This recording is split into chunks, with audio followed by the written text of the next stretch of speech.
tram arriving in St Andrews Square this morning picked up the Edinburgh Reporter and other media for a wee hurl out to the airport and back. The journey was pretty smooth and trouble-free.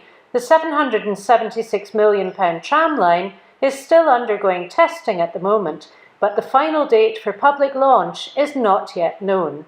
We spoke with Transport Convener Leslie Himes about the future when the tram is actually up and running. But when I set out in May 2 years ago to bring it on revised budget and revised timetable, and I'm pretty confident that that's what we're going to do, and I just think we want to get passengers on as quickly as possible and let people in Edinburgh and people who visit the city to get an experience of the tram, but also how we can have integrated public transport in this city between Lothian buses and the trams, and then to build on that. So we're nearly at the end of this project. What next? Well, that's. I think we want to just get passengers on, up and running, and there'll be a report that will come to the council at the end of this year that will look to see what is the future. You know, by that time people will have had an experience of the trams, and what is the future, not just for trams but for public transport. So we're not ruling out going down Leith Walk? Well, we've always said that what we wanted to do was to get this project, this line up and running, and then obviously the commitment was to look at Leith and Leith Walk down to Newhaven, and obviously line 1B as well, which has got parliamentary approval. So what we need to do is to get the public on side. We also need the resources to be able to do that. But to go down to Newhaven, we have all the trams, enough trams to be able to go down to Newhaven, and we have the rails and all the equipment.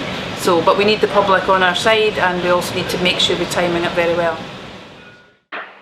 27-year-old Tom Norris is in charge of the trams once they're up and running, and he's very keen to emphasise the importance of the testing process.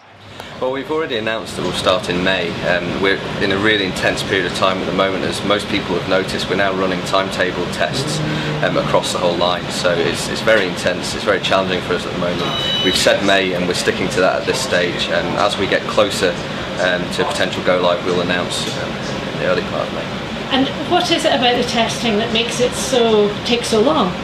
Well, we've got 40 drivers, all of whom have to go through a huge amount of tests, and one of those which we'll be doing quite soon is every driver needs to have towed another tram. So if we do have the time when a tram breaks down in town, that we can tow it out. So every single driver has to go through that process, and there are a number of others as well at the same time.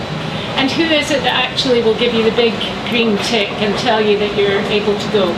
We have independent safety, independent competent person who gives us the big tick as a project, but there are a number of other steps that we need to achieve with our safety systems as well, which we do ourselves, but he will certify at the end, and we're looking that will be happening early May hopefully.